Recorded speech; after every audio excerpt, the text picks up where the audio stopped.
Olá, servidor público, olá, cidadão, olá, especialmente servidores do Poder Judiciário do Estado de São Paulo.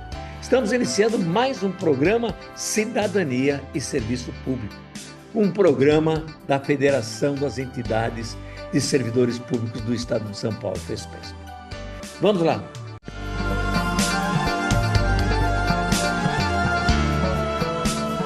Então é fundamental para essa discussão de conjuntura entender principalmente as heranças deixadas, não só advinda com a eleição de um novo presidente da República, o Lula, mas também a composição do Congresso Nacional. Comparado aos últimos governos, talvez foi uma herança mais difícil sob o ponto de vista política, né? O governo ele teve que fazer uma composição muito ampla para poder buscar garantir não só a governabilidade, mas uma frente para governar com vários partidos de vários espectros políticos. Ele poderia ter governado com a frente mínima, a esquerda ou centro-esquerda, mas adotou, por conta do ambiente político e democrático, uma frente democrática, né, do qual ela não dialoga com as agendas, né? Há um conflito em relação às nossas agendas dentro desse grupo no Poder Executivo. Então, tem que entender que o presidente da República, ao montar essa frente ampla, ele trouxe uma série de conflitos em relação às nossas agendas lá. Então, não há consenso quando se fala servidores públicos a ser uma agenda prioritária, sob o ponto de vista de reformas ou alterações, porque nessa mesma composição você tem partidos mais à direita do espectro político ou com a visão de Estado diferente do qual o núcleo de governo hoje tem, né, do presidente da República. Então, há esse conflito de agendas natural entre o setor econômico, a área social e por aí vai no próprio governo. Então, veja que para a gestão desses conflitos não é nada fácil.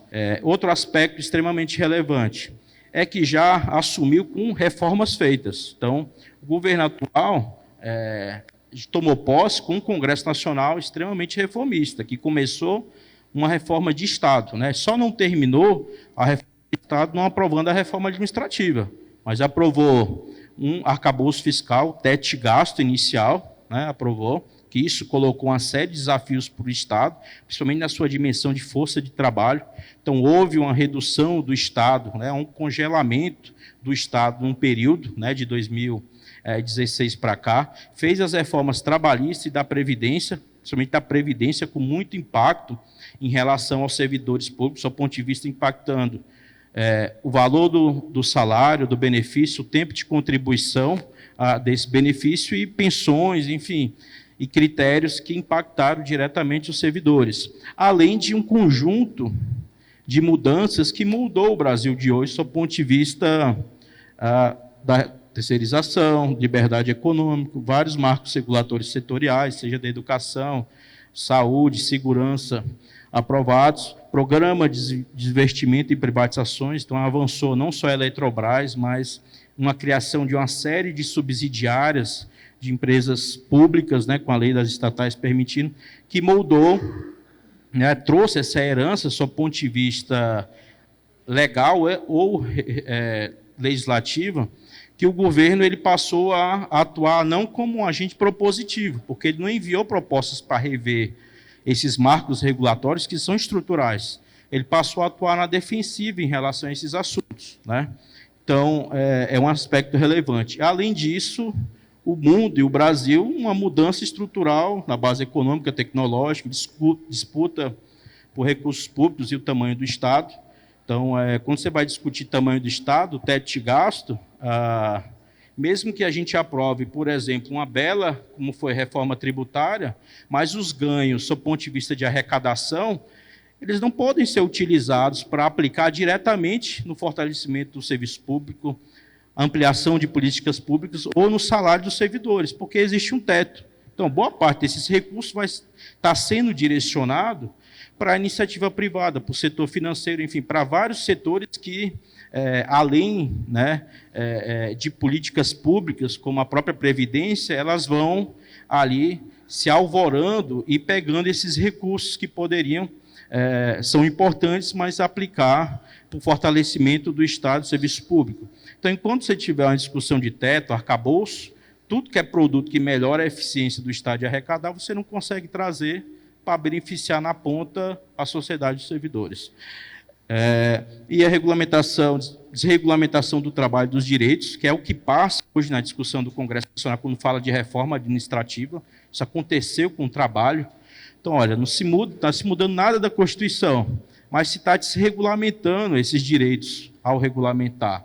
Então, fracionar férias, enfim, se tentou fracionar 13º salário, enfim, vários outros, e a criação de uma série de contratos de trabalho novo, tem criado um problema enorme, sob o ponto de vista do sistema público de previdência, por exemplo. E isso pode chegar com a reforma administrativa para os próprios servidores.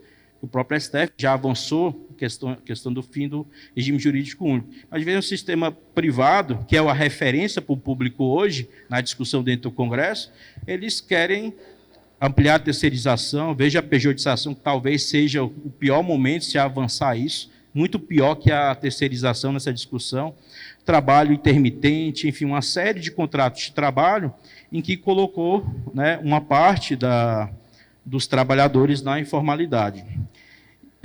E aqui, a parte, né, a dimensão política que eu comentei, a dimensão das reformas feitas, e, em especial, do governo Lula, a relação para esses assuntos depende do Congresso Nacional.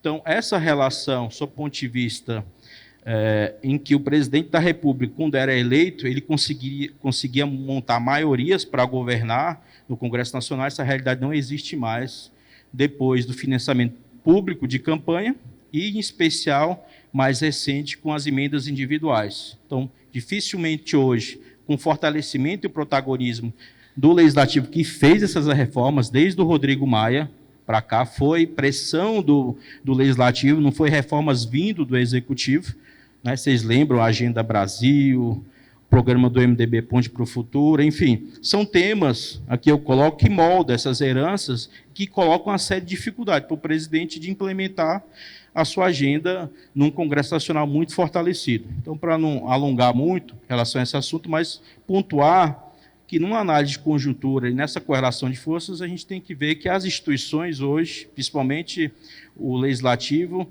tem um protagonismo muito grande em relação ao Executivo, que tem tido dificuldade em implementar a sua agenda. Porque, para a medida provisória para o Congresso Nacional, tem que negociar bem com o colégio de líderes e presidente das duas casas. Antes não funcionava assim, né? Antes o presidente da República ele dava recursos, cargos, né? E relatorias e temas importantes, e os parlamentares, de certa forma, conduziam a agenda de governo. Hoje não existe, de fato, essa dinâmica, né, com o Congresso Nacional. Então, a conjuntura política mais recente, então você tem aí elementos conjunturais internos e externos, que é relevante para pontuar, né, e colocar essa discussão da reforma administrativa, e principalmente para apontar quais as estratégias serão interessantes para evitar que avance uma reforma desejada para os servidores. Do ponto de vista interno, há um ambiente institucional muito dividido. A anistia a Bolsonaro e o impeachment de Moraes foi um tema novo, né, colocado na agenda de discussão, e está muito atrelado à discussão das eleições gerais de 2026. Então, tudo está sendo atrelado ou impactado hoje as discussões de agenda de governo, agenda do Congresso e da oposição em relação ao ambiente eleitoral do próximo ano. Veja que a oposição tinha como rivais, digamos assim, ou adversários, o Poder Executivo e o Judiciário. Depois da discussão do tarifaço e decisões da própria Câmara dos Deputados em relação a aumentar deputados, aprovar o IOF, que talvez seja o momento que o governo mais acertou na atual conjuntura, que conseguiu ali emplacar uma agenda de justiça social, o grupo de oposição se virou contra o Poder Legislativo, contra os presidentes da casa, ocupando as mesas. Isso abriu um espaço, sob ponto de vista, não só da nossa agenda, mas da agenda de governo, e aqui é bom a gente separar bem, né? Existe a agenda de governo que a gente tem que apoiar e existe a agenda dos servidores que a gente vai ter que colocar em disputa, para que o governo venha a apoiar em função dessa conjuntura de heranças, porque ele, por si só, na correlação de forças, alguns temas ele não vai enviar ao Congresso Nacional. Mas, de certa forma, pavimentou e colocou uma disputa de agenda muito grande na Câmara e Senado até o próximo ano. Então, eleições gerais é um assunto que vai definir o ritmo da agenda que vai ser prioritária no Congresso Nacional. Então, que a agenda, o Congresso e o governo vai entrar em disputa para aprovar, tendo em vista que o Poder Legislativo ele criou um desgaste muito grande para ele, em função das medidas recentes, né? A avaliação do Congresso ficou muito ruim, não que a do governo aumentou, mas ele vai ficar muito sintonizado o que votar, porque eles estão pensando na reeleição deles, né? Eu costumo dizer que o Lira garantiu a reeleição dos deputados, né? Você vai no bastidor lá, não tem um deputado que discorde do formato do Lira e agora do Hugo Mota. Mas todos têm uma dívida de gratidão, porque as emendas individuais e o formato garantiram a reeleição de boa parte do Congresso Nacional na atual conjuntura. Eu não tenho dúvida que a próxima legislatura, se a gente não tiver um trabalho de renovação, vai ser a menor da história, ou seja, os mesmos ou mais à direita, em função do resultado das eleições municipais, que o centro aumentou, né, comporam mais, elegeram mais prefeitos e vereadores, tende a ocupar mais a Câmara, e numa reeleição do Lula, a situação a depender, de um lado, ele derrotaria a oposição, caso não emplaque o nome, mas teria essa mesma relação difícil com o Congresso Nacional, sob o ponto de vista de visão de agenda. Então, eleições é o grande termômetro do que vai pautar, né, de popularidade do Congresso e do Executivo. A disputa orçamentária intensa, isso eu vou comentar mais, mas é o que está em jogo, essa disputa pelo orçamento. Desde 2014 para cá, é o orçamento que, entre a visão pública e privada, que tem sido prevalecente nas disputas. O governo, de um lado, busca uma agenda para beneficiar 99% da população, e, de outro lado, a oposição, o mercado, retomar uma agenda de austeridade, né, mais aprofundada fiscal. 5 eixos mais um eixo. Ele só fatiou a PEC 32 e foi aqueles eixos de propostas, de certa forma, refletia o que já estava em discussão na PEC 32 da reforma administrativa. Ele só moldou, né, em grupos de trabalho para reapresentar, e ele queria fazer isso por emenda na PEC, né, porque hoje não pode apresentar emenda, mas se apresentando PECs, você depois apensa a PEC 32 que está em plenário e promove as mudanças que quer. Talvez pode até vir algo pior, porque o STF já avançou em muitos assuntos da reforma. Então, ele quer mexer com carreira, pode mexer em relação à demissão, porque ele tem a tese do desempenho por mérito, né, no serviço público. O próprio governo já acabou a progressão só por tempo. Hoje, no reajuste das carreiras, feita no primeiro semestre, ele já atrelou a desempenho do servidor, as condições para reajuste. O próprio governo já fez isso na negociação no Congresso do PL do reajuste das carreiras. Então, alguns assuntos já avançaram, né, de certa forma, do assunto da reforma. Mas o Pedro ele queria fazer isso, o deputado. Aproveitar a PEC, criou grupos de trabalho, eixos de trabalho, que é recuperar pontos dessa PEC. Então, exige muita mobilização diante dos riscos legislativos. Para entender a outra relação, quando eu falo aqui o pacto entre mercado e Congresso, basta ver o perfil do Congresso Nacional eleito em 2022. O DIAP, a gente classifica, e o formato de você olhar a origem dos parlamentares, ou são pelas profissões, né, ou os vínculos econômicos ou sociais dos parlamentares, ou pelo próprio registro que ele faz no próprio TSE, né, que é nesse caso aqui, que ele é empresário, é comerciante, é ruralista, ele coloca lá que tem glebas de terra, que tem capital, né, cotas de capital em empresas. Então, aqui a gente identifica, a partir de informações dos próprios parlamentares, né, quais são os vínculos, né, e que de certa forma, pavimenta, orienta o mandato dele, como ele vota, como ele discursa, como ele articula dentro do Congresso Nacional.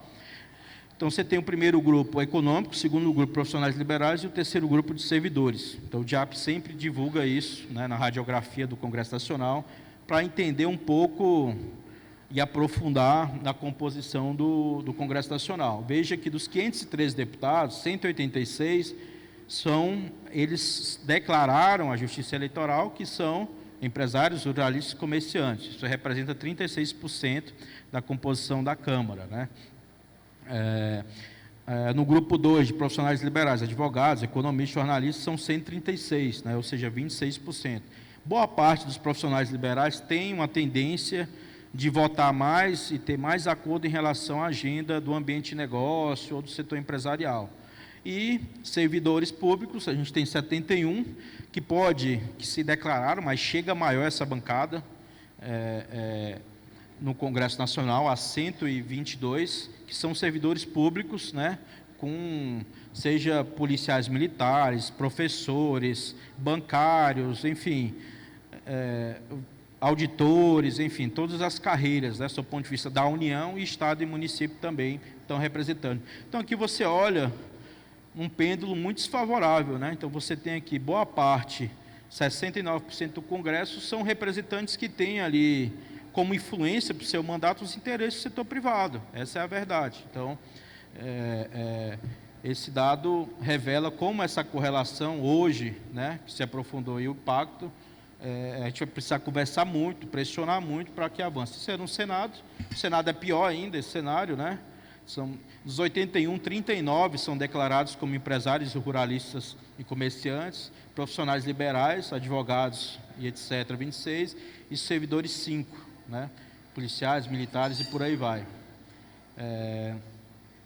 Bancadas informais é outro aspecto que o DIAP aprofunda. Nem sempre o parlamentar tem origem como empresário, mas ele foi eleito e atua defendendo essas agendas no Congresso Nacional. Então, vários parlamentares têm conduzido os mandatos nisso. Então, esses são chamados bancadas informais, ou também bem conhecida por vocês como frentes parlamentares. É um caso, você pega a frente do agronegócio, a FPA, é a bancada ruralista, quando se olha aqui, e por aí vai, né? A frente do empreendedorismo, que é a segunda maior frente do Congresso Nacional, é a bancada informal empresarial, e por aí vai.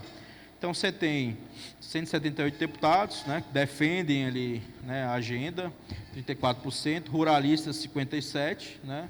No total, veja que dessas duas bancadas, veja que a ruralista, quando você vê à frente, ela expande muito, não só deputados ou senadores têm glebas de terra, propriedade rural e etc. Você tem um conjunto maior em função dos estados que prepondera mais o agro, a atividade, né, o pecuária, a agricultura, defende. À frente deles tem 308 deputados que assinam e articulam em nome da frente. A gente sabe que não é essa totalidade, mas eles defendem, né, a bandeira do agronegócio no Congresso Nacional.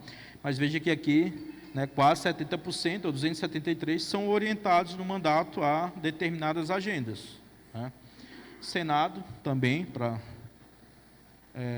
traz esse retrato em relação a essa divisão de bancadas informais. Congresso como um todo, né, essas bancadas informais, para ter uma dimensão. Veja que mais da metade é o grande desafio, né, que está dentro daquela dimensão de composição do Congresso Nacional, que tem compromisso, porque eles são empresários, né? Então tem a visão de mercado e que vão colocar dificuldade. Então, pagar tributos sobre lucro e dividendo. Muitos vão pagar mais tributos. Super ricos também acontece o caso. Imposto de renda, o Arthur Lira pegou a relatoria exatamente para diminuir o impacto, né? Ele é um ruralista, comprador de boi, tem fazenda e por aí vai, em Alagoas e vários outros estados. Então, isso, na verdade, o Congresso ele só não molda por partidos, né, por vínculo de direita e esquerda, não. O Congresso é muito pragmático, ele se molda dentro dessas temáticas, dessas bancadas informais que eles pressionam, né, o presidente da casa, o colégio de líderes, ocupam presidência de comissões importantes para fazer valer e andar a sua agenda dentro do Congresso Nacional. Enfim, aqui passar de forma rápida, mas a pergunta inicial a reforma administrativa para quem? Veja que a correlação de forças e a composição do Congresso, ela já mostra qual é o caminho, como se constrói, qual a diretriz da reforma. Quando você fala o que está em jogo da reforma, é muito importante que eles usam os dados de forma equivocada, né, para mobilizar setores da sociedade contrário aos servidores. Porque os dados mostram exatamente o contrário do que se fala, que o Estado é grande, do que gasta muito ou gasta mal os recursos públicos, né? Quando você olha, esses números você já conhece muito bem, mas é um pouco de alguns mitos, né, em relação à força de trabalho. Veja que aqui você vai comparar outros países, aqui poucos exemplos, mas pode olhar também Estados Unidos, dentre outros. Aqui toda a despesa, inclusive recentemente caiu de 3,2% do PIB para 3,9% do PIB, a despesa com pessoal, ou seja, aqui força de trabalho o Brasil representa 2,5% do total. São dados da própria consultoria de orçamento do Congresso Nacional, que é um importante órgão da Casa que subsidia os parlamentares da Comissão Mista de Orçamento, a elaboração, por exemplo, da LDO, do PILOA, né, e do Orçamento Geral da União. Então, é um mito onde se coloca isso. Então, diretrizes que o próprio relator tem apontado, aquelas frentes parlamentares, inclusive hoje o relator, ele está com um grupo de empresários entregando, mostrando as minutas da reforma que ele vai apresentar, possivelmente na próxima semana, da reforma administrativa. Então, ele está hoje em São Paulo reunido, apresentando o que ele vai colocar para discussão para o presidente da Casa sobre a reforma. A proposta, ela traz um risco a depender, aqui é muito olhar para a PEC 32, mas a inspiração é muito grande do atual relator em relação a esse assunto. Então, até o momento você vê que facilitar contratações temporárias. Veja que não só a PEC 32, mas nos próprios eixos defendidos pelo próprio relator, trata sobre isso.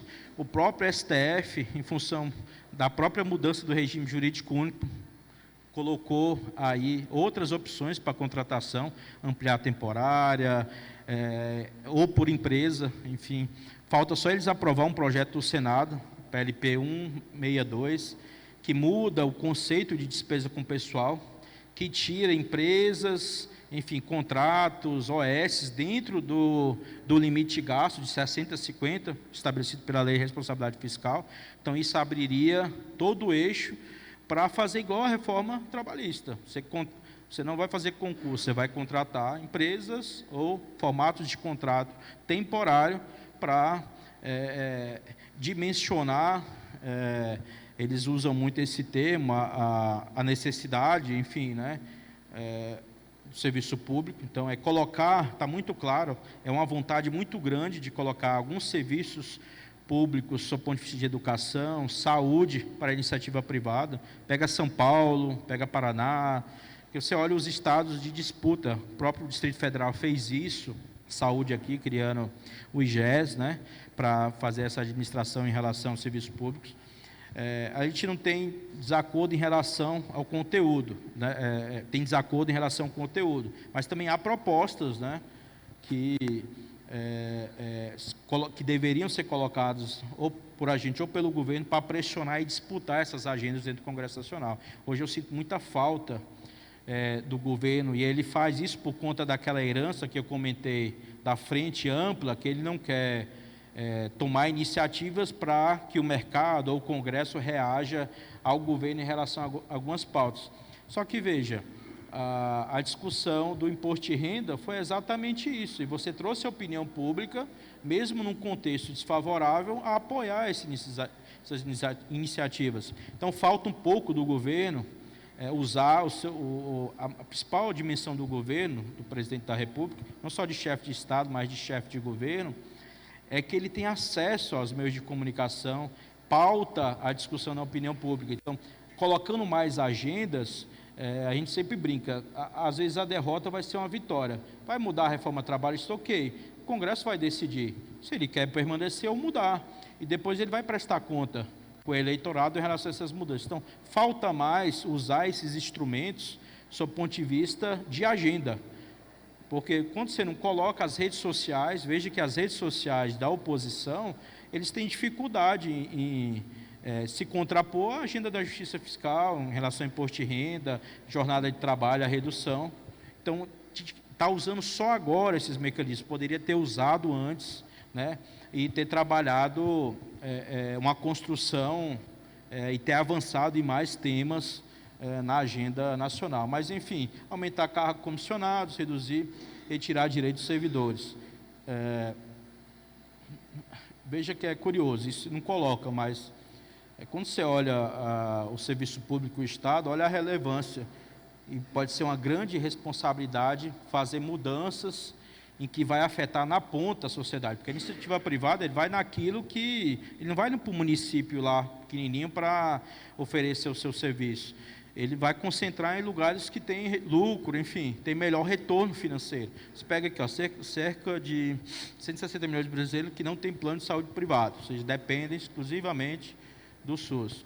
Você realiza mais de 4 bilhões o SUS, né, de procedimento por ano. Tá?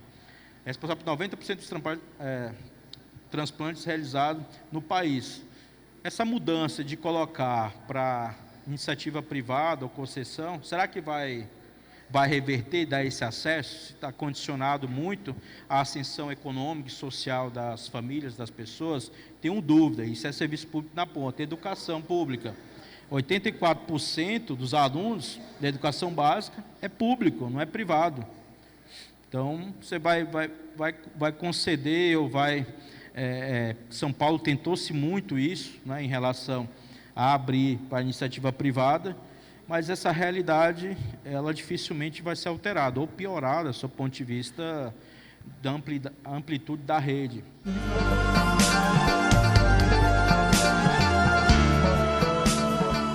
Chegamos ao fim de mais um programa Cidadania e Serviço Público, um programa da FESPESP, Federação das Entidades de Servidores Públicos do Estado de São Paulo, e que conversa com você, cidadão, com você, servidor, sobre cidadania e serviço público. Até o nosso próximo programa.